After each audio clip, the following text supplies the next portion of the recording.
So hello and welcome to this program of the University of Arkansas Small Business and Technology Development Center. We are very pleased to be able to bring you these educational programs to help support small businesses. Please be advised that we will be recording this conversation for ASBTDC education purposes, and you will be able to access these recordings all over in our past workshops and webinars at our website. And we are posting a link to that in the chat. I will introduce Nathan momentarily, but first I'd like to introduce us and tell you a little bit about ASBTDC. I'm Amy Robinson. I'm a specialty consultant with the Small Business Center. And if you don't know about the Small Business Development Center, it is a one-stop shop for startups and existing small businesses. We are associated with the University of Arkansas and affiliated with the SBA and statewide ASBTDC. We are also associated with a national network of more than 1,000 small business centers. So you can find an SBDC or SBTDC in all different parts of the country. Locally, what that means is that we offer complimentary one-on-one consulting in addition to the programs like these covering relevant topics for business owners. And if you are not a client yet, we encourage you to visit us at sbtdc.uark.edu, and we will post that in the chat as well. After this presentation, again, you can find everything at our website, so I hope that you will visit. We cannot see your name, your full name, if your initials or your company name or just your first name are showing up, if you will please send a message to all panelists or directly to Julie Preddy with your full name, we will get you marked so we can get you a copy of this presentation via email. Chris, tell us a little bit about how we're going to do things today. Okay, great. Well, this is the third part in a series for Nathan, and it's called Web 101 or 103, I'm sorry, how to build your website to convert. So this is going to be the last webinar of a three-part series. And like Amy said, we will be posting a lot of links and information in the chat box for you to get back to the first two recordings also. But this is a webinar format like we've done before, so we really want you guys to all ask questions. You can ask them in the chat box. You can also ask them anonymously in the Q&A box. We will be gathering some of these questions because Nathan will leave a lot of room at the end for us to ask questions and get a lot of answers. But Amy, I'm going to give it back to you. Fantastic. While we are getting to know Nathan, we also want to get to know you. So if you will please post in the chat and let us know what industry you're in, maybe what part of your website development journey you are in, maybe why you're here today, and if you already have a very specific question. So now, without further hesitation, I will turn it over to Nathan. Nathan. All right. Well, thank you so much for having me back for a third time. This has been a lot of fun. You're very popular. That's what that means. That's what that means. Glad to hear. I know it was scheduled, but you can lie to me. That's fine.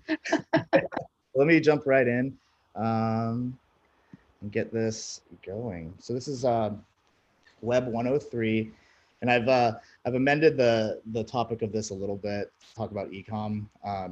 Websites in general are sort of a tough topic to cover entirely about converting. So we're going to primarily follow up on last time's talk about e-commerce, and we're going to try and talk about things that will help that site convert better. So just to introduce myself again for people who haven't seen me, I'm Nathan Allen. I'm a digital designer and developer. I work with Concord Adams as a creative director. You can check us out and our work at concordadams.com or any of the socials. So let's jump right in. We're going to talk about 6 categories here. First, we're going to talk a little bit about my top platforms and tools that you can use to facilitate some of these strategies. We're going to talk about ad strategy, just general overview of what makes a good ad. We're going to talk about bounce factors on pages, and we're going to talk about abandoned carts, a term you've probably heard before. Email marketing, and then pop-ups. So first of all, I don't want anybody to take this at face value and just go sign up for all of this, but this is what I see as the sort of go-to set of platforms that help you send traffic to your site, facilitate any kind of strategies with that traffic and then measure the results. So most people will have Google Analytics set up. You want to make sure that you have that, just to make sure that you know what people are doing on your site, which pages they're going to, how many of them are converting in your checkout. Facebook Business Manager, if you're going to run Facebook ads, Facebook is not the only platform, obviously. There's Google and all kinds of other ways to send traffic to your site, but I'd say that Facebook is a big part of it. It's probably, I'm just gonna guess, like 80–90% of all ads that are running right now. Could be wrong.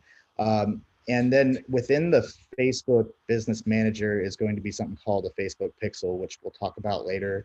It's just generally, it is a Facebook Pixel is a method that you can use to collect audiences that visit your site, audiences that interact with your ads, and so that you can retarget them later.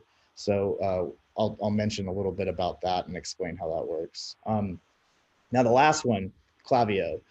Very strange name, but I love this company. I love their platform. They are great at doing email logic for e-commerce.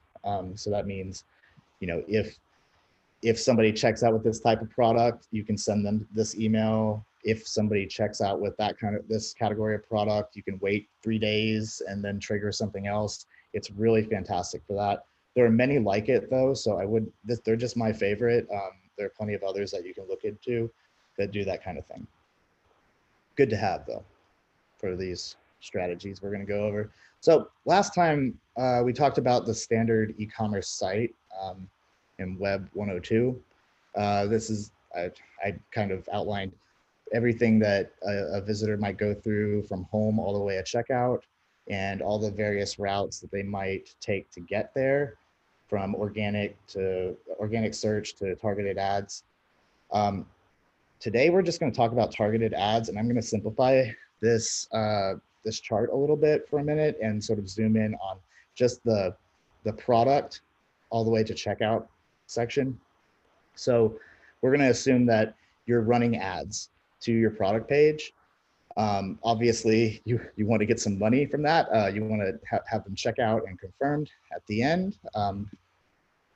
But there are also some other things that we're going to get from that whole process, including Facebook Pixel audience.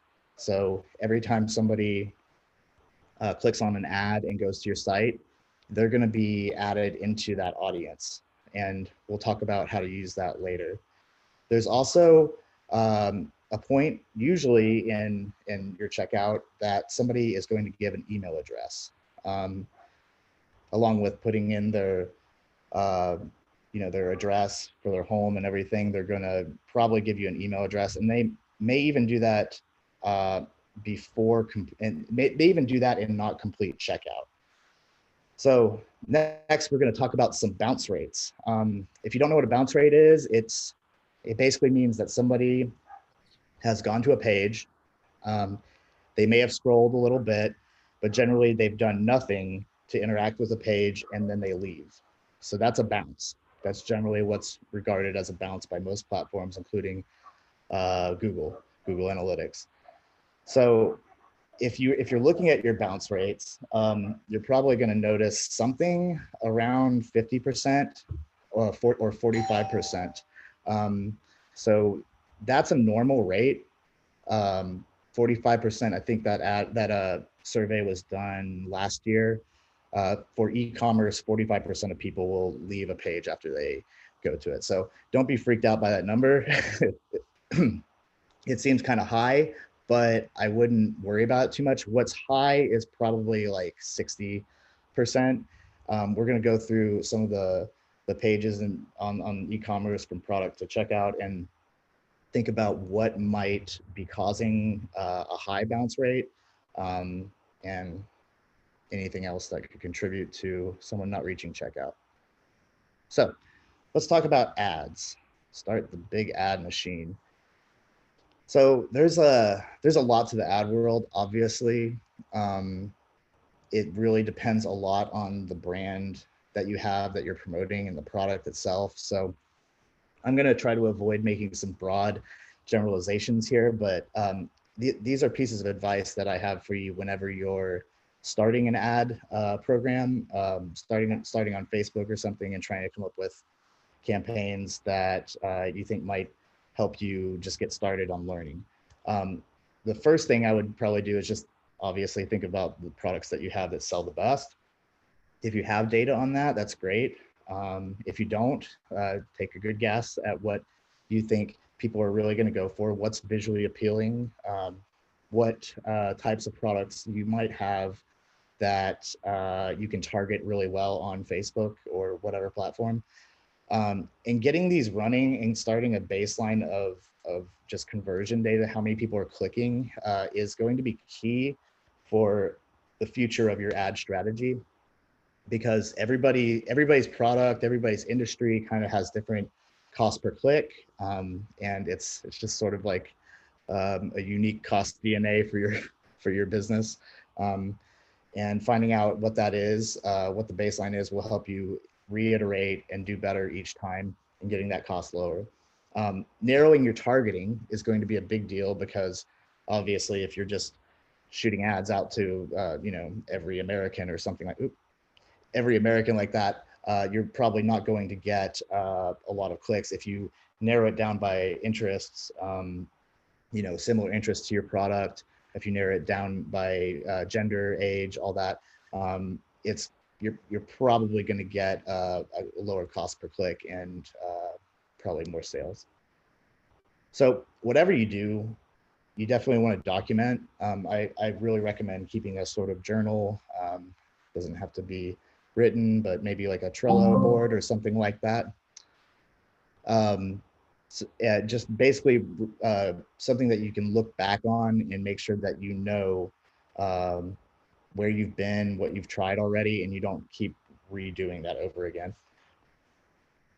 So another thing, a local tip, this isn't for every brand that might be national, but if you're a local brand, I definitely recommend trying to get authentic with just looking like you're from the area that the people you're targeting live in.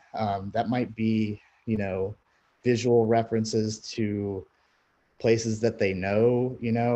I don't use college branding too heavily, of course, but just being on campus or something, or talking about the hogs is obviously going to do well for some brands. A local celeb that might have something to do with your business.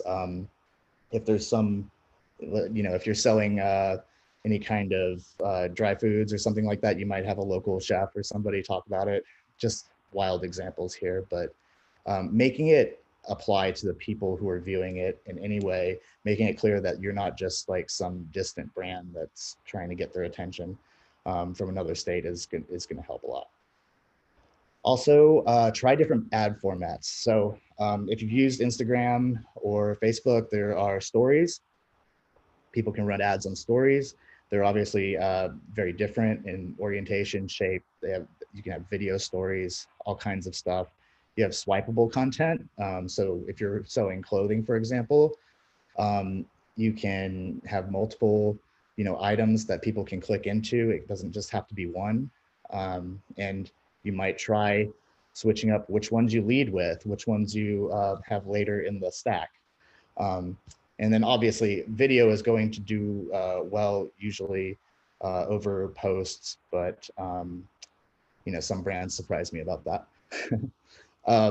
In some cases also, I didn't put it on here, but showing people, depending on what your product is, showing people spaces really stops people from scrolling better than just a product. Now, that's sort of a broad generalization, but if you're not doing well with just showing product shots, you might try just having a video of you or somebody else explaining it, or showing it in use.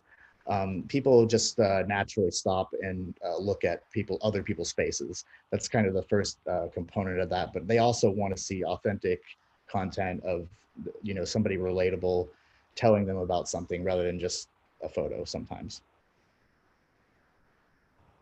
So Nathan, just to give you a little update on who we have chiming in and letting us know that they're here.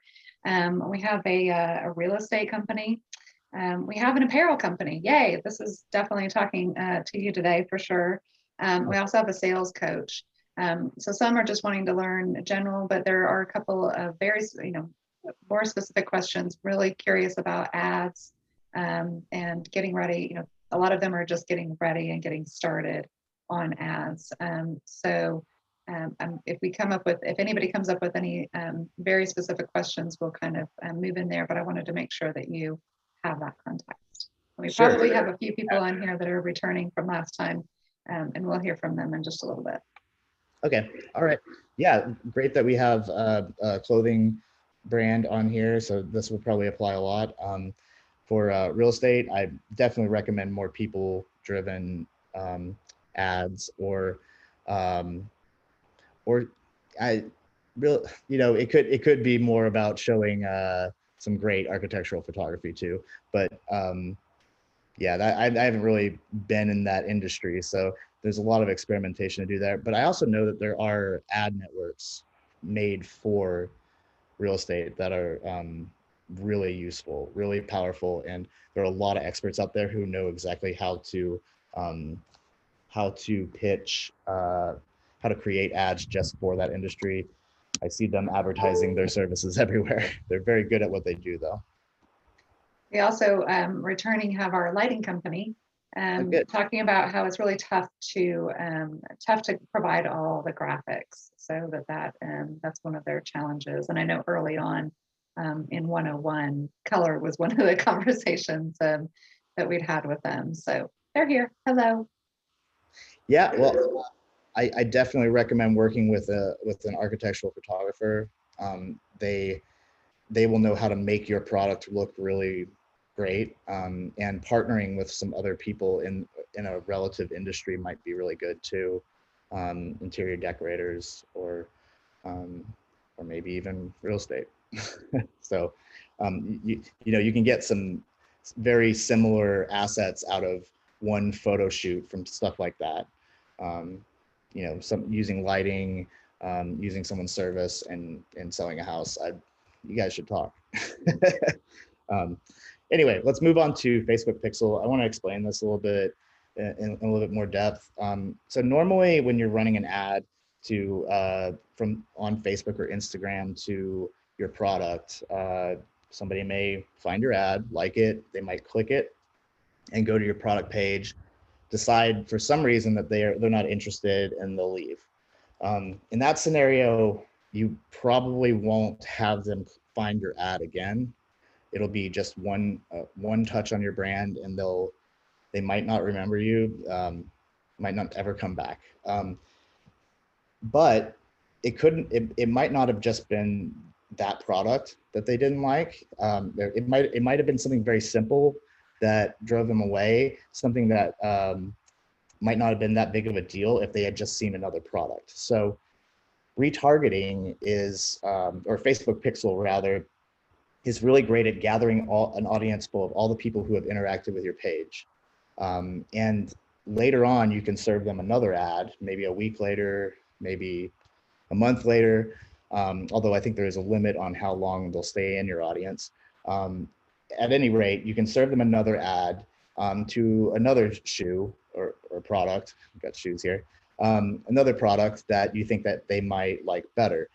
So as you're trying different ad strategies, you can retry them on those same people who already interacted with the ad once. So you know that they're a better bet than the general populace out there that you'd be targeting sort of cold.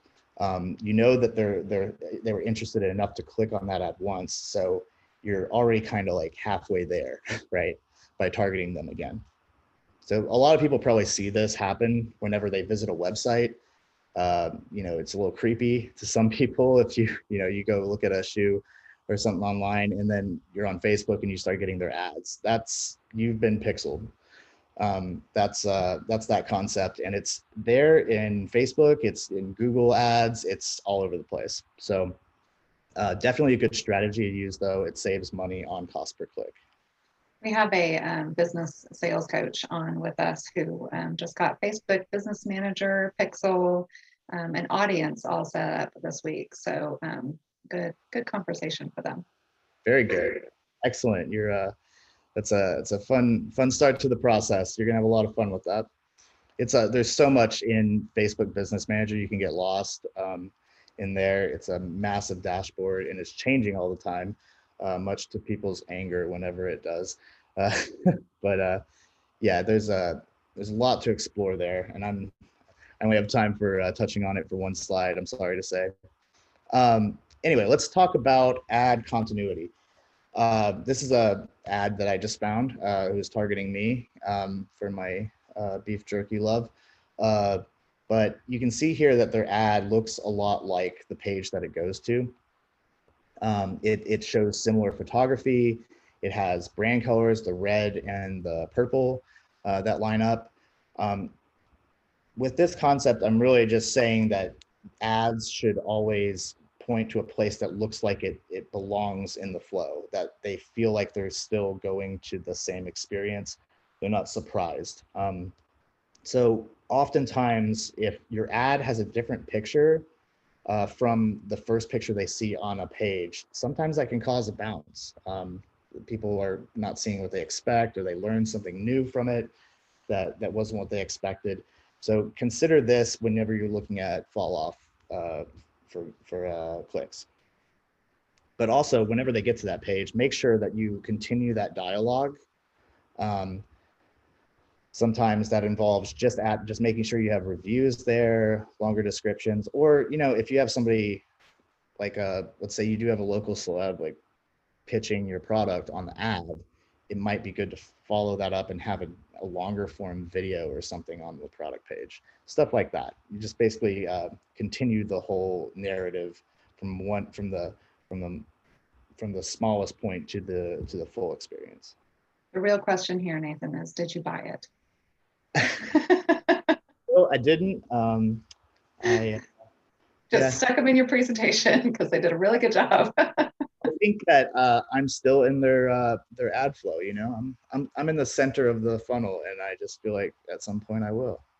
Okay. I don't even have choice. I probably. It matters. So this is sort of a depressing thing to put on a slide here. 62% of businesses fail with Facebook ads, but I really that was something I found out there that just kind of made my heart sink. But I want to amend that. I think what that means is 62% of businesses gave up with Facebook ads, probably after one campaign, one or two campaigns, and realized, oh, this is really expensive and we're not getting any purchases. So I don't want y'all to give up if the first or second or even third campaign doesn't go well. As long as you're learning from it and thinking about what that means for the product, the brand, the website, what could change to make the experience better, make it more compelling to buy, because ads basically represent opening the floodgates on what you've built, and if there's a problem there, then it might point to something that needs to change. So be open to changing from what you learned in your ads. So let's talk about bounce factors.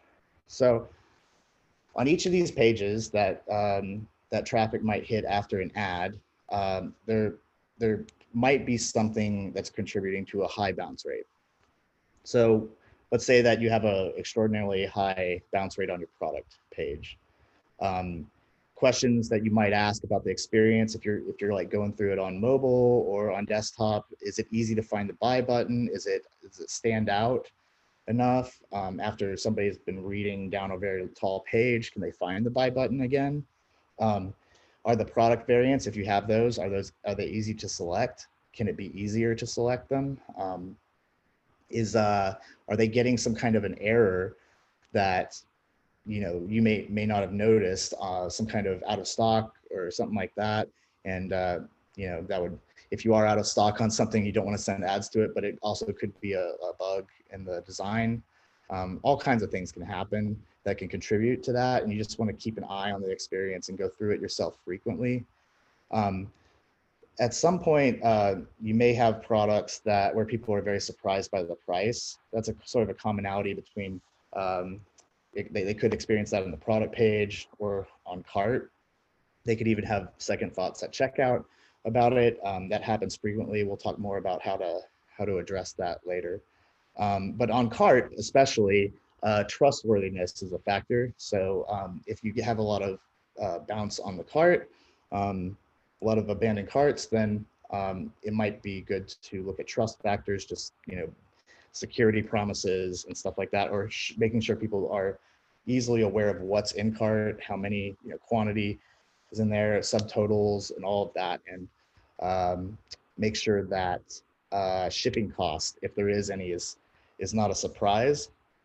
I think last time we talked about making sure that shipping is mentioned, or shipping deals or whatever you have for shipping is mentioned in the top of the web page. That is an effort to just mitigate any surprise that might happen later on. So last one, checkout. One common problem with checkout is that stores are asking for too much information.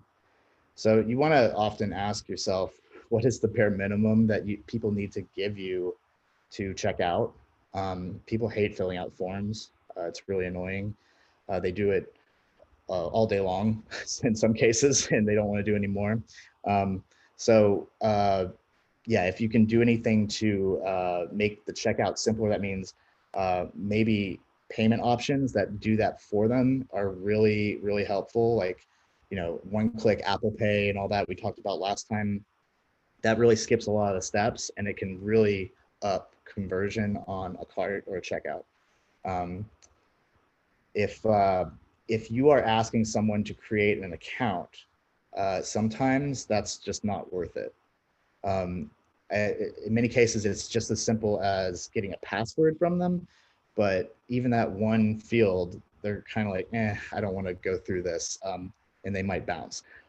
That's a very frequent thing. It's nice to have people with accounts, but it's the best time to get them to create accounts is after their first purchase. All right, so let's dive a little deeper on high cost products and cheapskates. Fighting that. Let me give you a little bit. So we've got a couple more for you. You have a variety of people with us today. And one is tutoring and education. And the other is return, coming back to us with organic fruit and veggies. So yeah, you've got all over the map today. So everybody welcome. It's a fun business. Wow. Yeah, I'd like to talk to them, how they're doing that. That's great. So no specific questions at this point? Okay. All right, so fighting sticker shock.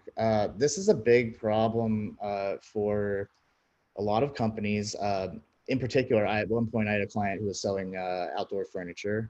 It can get very expensive. And with products like that, even like footwear that's over like, $100, you find this problem. People can really balk at the price. One strategy is to point ads at sale items that have countdowns on them. Marking something as for sale on many e-commerce platforms is standard. Many of them have that built in, but taking it a step further, I've seen a lot of people really win with having countdown timers to increase that that need to buy now. Yeah. So the other strategy that I've seen a lot of success with, and people should really look at, is payment plans. A lot of these, you may have seen these on sites already, may have heard about them advertised, but Klarna, Afterpay, and Affirm, I think, are the leading three. What they do is they basically take on, they allow your user to click through and buy into a payment plan with a series of installments, so that instead of paying the full price, they're basically taking a credit. But it's far more attractive in the scenario here to pay $42 right now than $169. So yeah, that actually converts a lot of people, a lot more than you might think, especially when you have very premium brands like selling like high-end furniture. People still want it very badly, but the price is, if it's just a little bit over what they're willing to, that can really push them over into checkout. Nathan, we do have a specific question about from our apparel company about implementing those customizations and doing that with templated websites like Shopify. And would you recommend other platforms or reaching out to Shopify for support? Which customizations exactly? Just any of the customizations that you're mentioning. I think particularly, and go ahead and clarify in the chat if you want to, about if there's specific ones that you're looking at that are customizations that you're trying to do with Shopify. So primarily with ads, checkout experience. Okay, there are, when it comes to checkout experience, there are some limitations often placed on a lot of platforms around that, unless you are a premium customer. At least that's the way it is with Shopify. So editing the checkout a whole lot is it's sort of locked down. But things like controlling whether or not you have the circumstances under creating an account, for example, that we were talking about, Shopify totally facilitates that. It's in the settings dashboard. I think that setting up payment gateways that skip over a lot of those, like Apple Pay and all that, that's in settings under payment gateways. Setting up Afterpay is also can be done under the gateways. Adding things to your cart template and to your header, if you want to add like a free shipping notice at the top, you can do that. You can edit your theme or try to yourself through some quick Googling. Probably find the right place if you want to try to dive into some code. But it's also going to be a very quick task for a developer if you want to just find somebody to do a quick edit on that. But honestly, like, there are a lot of, if you just Google how do I add free shipping to the top of my Shopify theme, you're gonna find like 30 help board entries where people are trying to help small business people just figure it out. I hope that answered the question. I'm happy to provide more detail later if you want to leave more questions about that that are specific. Okay, so let's talk about abandoned cart. So a lot of this I've mentioned already, but this is actually the results of a survey that was done last year. Top reasons why people leave the cart specifically. Number one, being forced to create an account.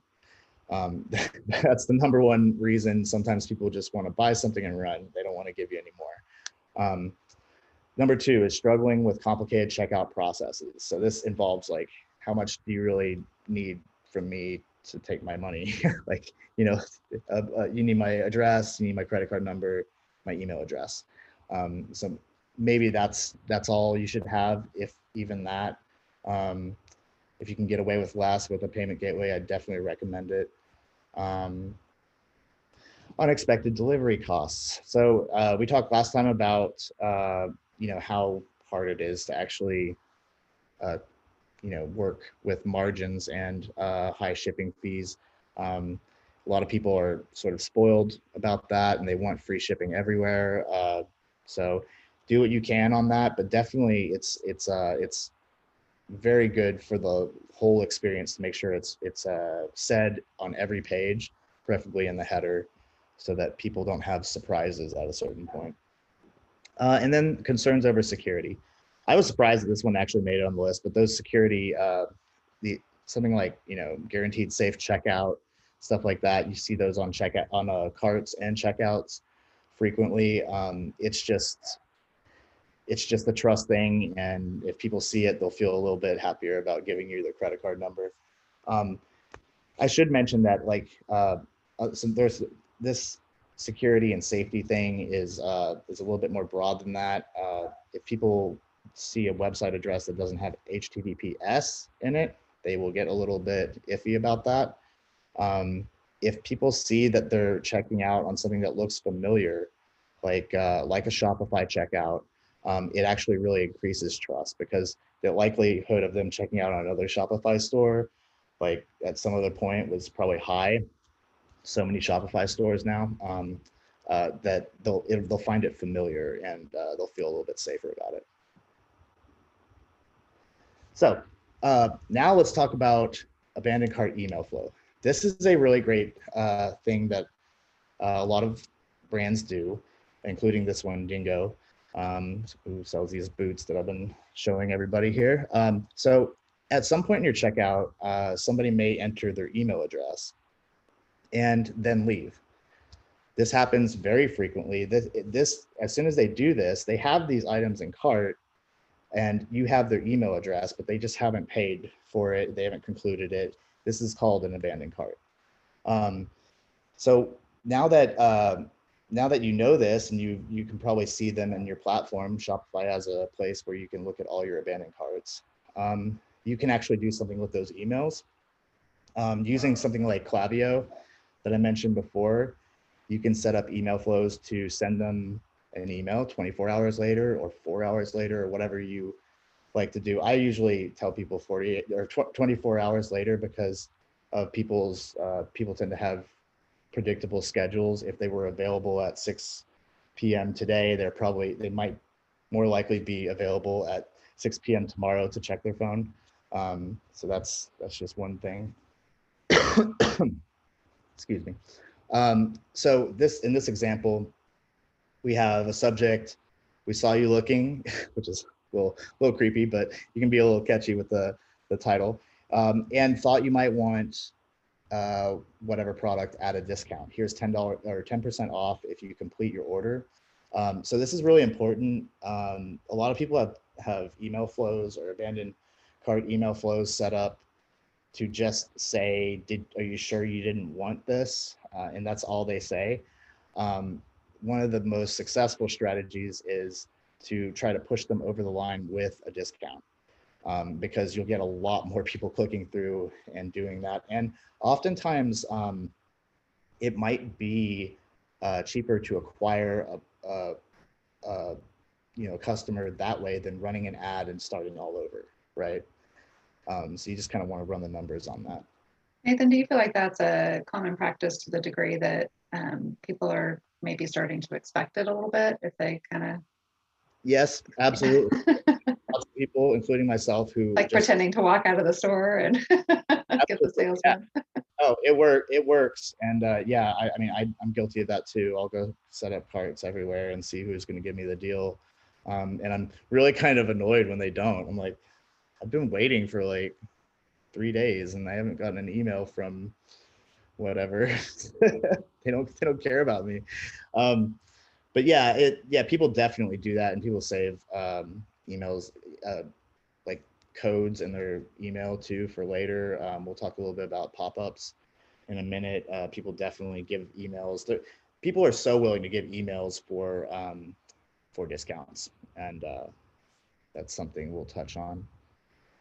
It's sort of a baseline strategy. I recommend people definitely think of other opportunities to give discounts at key points whenever people might convert. But that's sort of the industry standard, you're right. So more about emails that convert. We'll talk a little bit more about the design here. One thing about emails that is very important generally is you want to give people something to do or a good reason for the email in the first place. You don't want to just email people about just any old thing.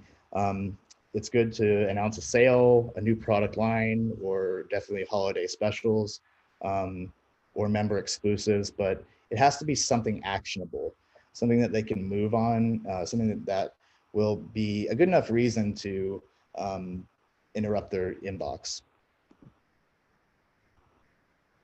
From a design standpoint, I really have seen a lot of success with animated GIFs on email designs. This is just, you can see it's a very subtle animation here, but It's not over the top or anything. It's not like video playing in an inbox, which I don't recommend. Trying to pull that off, that's a bit too much. But a very subtle movement and animation on emails goes a really long way, because we're 2021. Emails are pretty common. We get a whole lot of marketing through our inboxes. We ignore a whole lot of it. So anything that can turn people's heads in a new way is gonna be rewarded with that split second to actually read what the email is talking about. So that could be subtle movement, rotating photos, subtle color shifts, anything at all that just says, for a second, look over here. don't flip to the next email. All right, and let's now talk about pop-up deals. So pop-ups are, I feel like, one of the most uniformly hated things on the internet. But in the world of e-commerce, getting a pop-up at the right time can be a good thing for the brand and for the user. There's something called, commonly referred to as an exit intent, where pop-ups trigger on an exit intent. And an exit intent means that there's something that they've done that indicates to the website that they're about to leave. So that could be on desktop, moving your mouse, their mouse up to where the back button is, or it could be on mobile, scrolling all the way down and then starting to scroll up again. That usually indicates people are about to leave. And that can trigger a pop-up to appear. So I have seen some sites though, like I think Wayfair still does this, where if you go to wayfair.com, the first thing that happens, doesn't matter what you do, is this giant pop-up. Just takes over the whole site. So those strategies can work sometimes too. Like if people go right to your site, they're really interested in, or they already know you, they have some tolerance for you pushing them a little bit. So you can do stuff like that too, but I recommend most people to do the exit intent. That's usually executed with something like Klaviyo or Unbounce, and there are so many other platforms that can do this for you. Unbounce is a little pricey, but I recommend you look into other platforms that can do pop-ups and do them on exit intent. Now, just like with emails, you want to give people a reason to care about this pop-up, a reason to care about giving you their email address, and not just their email address, but their real one. I say real one because, like Amy mentioned, there are people who definitely collect discount codes and all kinds of stuff, and they use a fake email for it. So they don't really check that email every day. It's just their decoy email, I guess, for collecting deals, and it's more prevalent than you might think. So one of the things that really does help that is that if you trigger sending them a discount code from the pop-up, and that discount code is sent to their email address that they entered, they're a little bit more likely to just put their real one, because they don't want to have to remember how to log into that other email. It's just a little bit of a convenience factor. I do not recommend having an email entered and then just giving them the discount code right on the page. That's not usually going to result in real emails.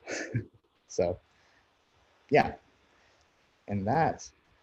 Nathan, I've got a quick question about the pop-ups. Yeah. Do you have any statistics on the conversion rate for those ballparks? Because I know you can use these other companies and so forth to kind of bump those statistics up a little bit, but if you do it yourself. I don't have any hard statistics on that, but I would guess that you're probably going to get around like 2 to 3% conversion at bare minimum. Some people may be really on it. It just so depends on the scenario and what you're offering. Obviously, if you give 25% off, which is insane, probably kills your margin. But then obviously you're going to get a ton of people on that. If you give it to them right on the product page after they have clicked an ad, it may not it may be annoying, versus like on a homepage. There's so many scenarios that, so many other variables that enter into that. I Mhm. think experimenting with the right thing really helps. But I think that get 10% off, give your email is like the gold standard of this type of strategy. 10% most people can handle. I'd say expect like 2% to do it. And that's, over, if you're sending ads or sending people to your site in the thousands, that's something. Well, I know as a consumer, it's so irritating to me. I mean, I don't mind when it comes up at first or when I click on something, but when I'm in the process of searching, so they might be picking up on something my mouse is doing, but it'll just come up with a pop-up box, and it frustrates me to the point where I almost exit that site because it's interrupted my shopping experience, if you will. Yeah, well, most of these platforms, or all of them really, should have a trigger that only does it once. So, Okay. and I haven't seen like truly annoying pop-ups like this in a while, because most of them have that standard. They'll basically remember you, and even if you go back to the site again, in some cases it won't, it'll remember that you already said no to that. So that's really important. Yeah, you don't want to annoy people.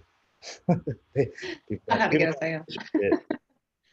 Nathan, can you talk a little bit about you talked about experimentation. So we have, a lot of different industries on here today, and kind of just in ballparking, what are some of the ways when do you stop experimenting and get a professional? Also, in your experimentation, what can people expect? What can people expect to spend? What can people expect from a timeline? You said don't give up. So that's great advice. When is it time to get a professional? And also, what can an experiment just, generally should people kind of expect to spend in experimentation? Yeah.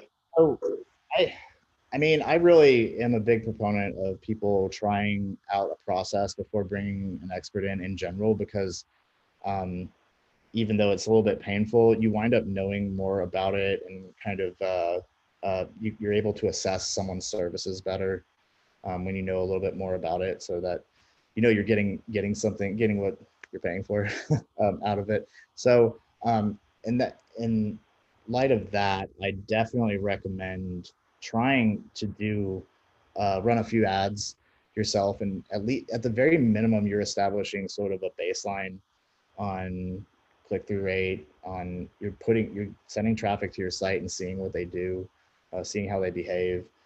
All that's good data to have no matter what. And if there's any one part of your business, if you're running an e-commerce operation, that you really want to know a lot about, I feel like it's the source of the traffic, right? So if you plan on running ads, you plan on doing it a lot in the future, and this is going to be your primary source of traffic, you as a business owner want to know a lot about that strategy, and you want to know the first building block of it.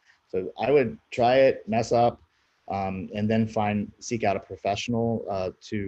There are a lot of media people out there who are very good at it, but even they, I have to say, even they can't control the ebbs and flows of pricing for clicks. So you have to have a little bit of patience with that. So I like to say that you're probably going to spend at least $1,000 on learning. That's kind of a high number for a lot of people. It scares a lot of people, but you really do have to.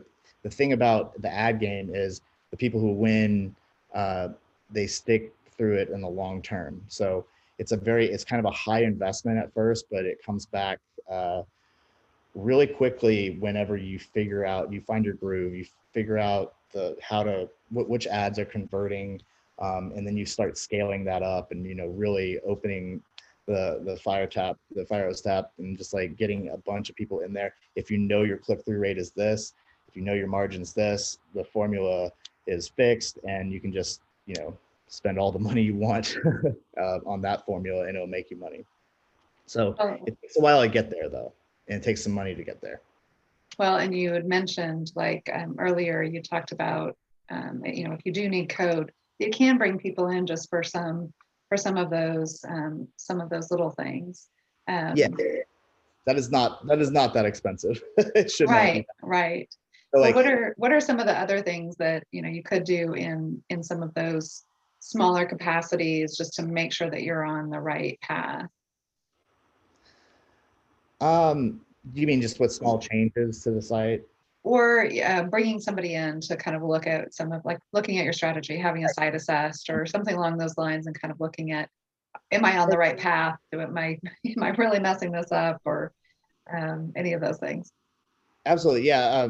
I mean, I do recommend you bring in somebody at some point who is a UX expert, or just a web developer, or a consultant, to just go through your site and let you know about certain things that they notice. If you've already gone through your site on mobile and desktop and you feel like you found all the things that may contribute to people falling off, or not completing checkout, bring somebody else in to just spend, it doesn't have to be a whole lot. It can just be, hey, go through my site for an hour and just write down all the things that you think I'm doing wrong, or might need a change, the things that you think might contribute to people dropping off. And that shouldn't be an expensive thing to do. There are plenty of experts out there. Well, you all are one of those experts, so that's good. That's why we love that you're sharing all of I'm that. one of those. You can give me a call.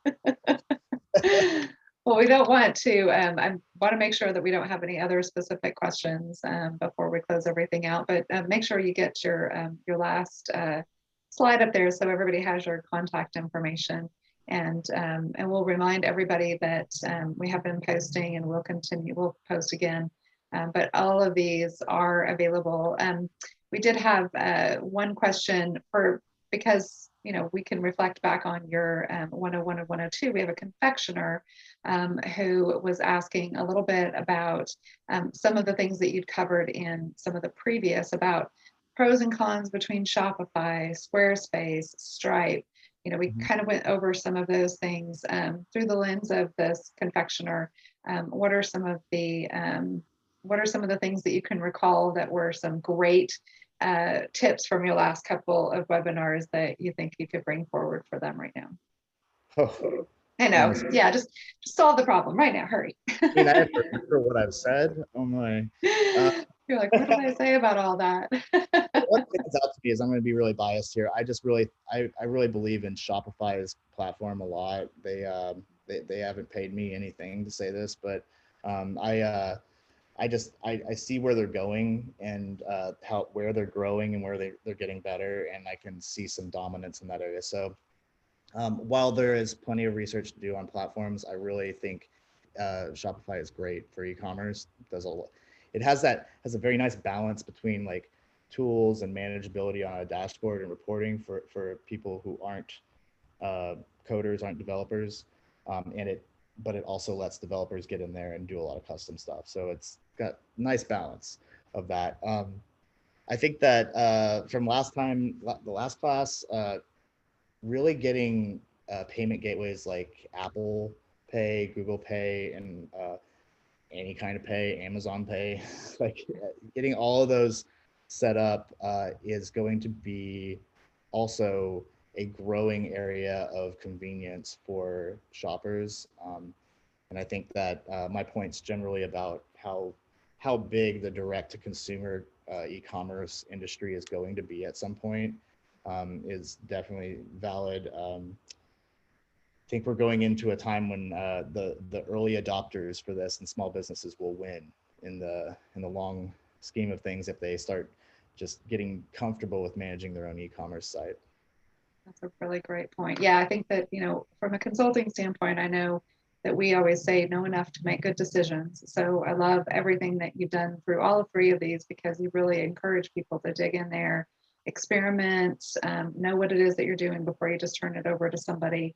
And then if you do turn it over to somebody to become your partner, I would say the last thing, one of the big takeaways from 101 was the consistency. You talked a lot about brand, and you talked about it again here about, staying consistent, keeping things simple, knowing where, what buttons were, what we're going to attract people. So those were some really great takeaways from that too. Appreciate everything you've done.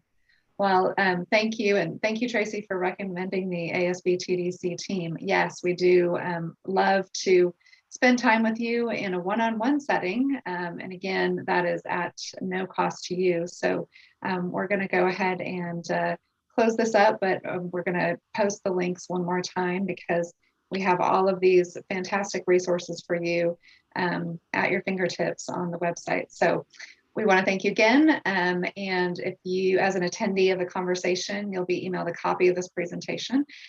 Wonderful Nathan Allen's fabulous presentation. So if you want to go through it slowly at your convenience, you're more than welcome to. And we're also going to send you a survey. So make sure that Julie got your name and email if she hasn't already. Chris, will you go ahead and close this out?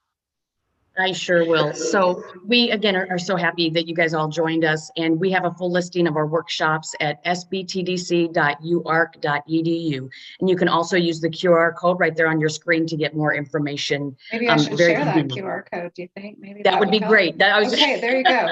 Here we go. There's the QR code. Use that one right there. But guys, we are also posted on social media, so please follow us on Facebook and Instagram and LinkedIn. And if you have any questions at all, reach out to us. We are available to help you in any way that we can. But again, thank you for joining us with Nathan. Nathan, thank you so much. I mean, I know Amy and I have learned a ton from you, and so I know everybody else has. But thank you, and we hope to see you guys all again soon. Thank you all.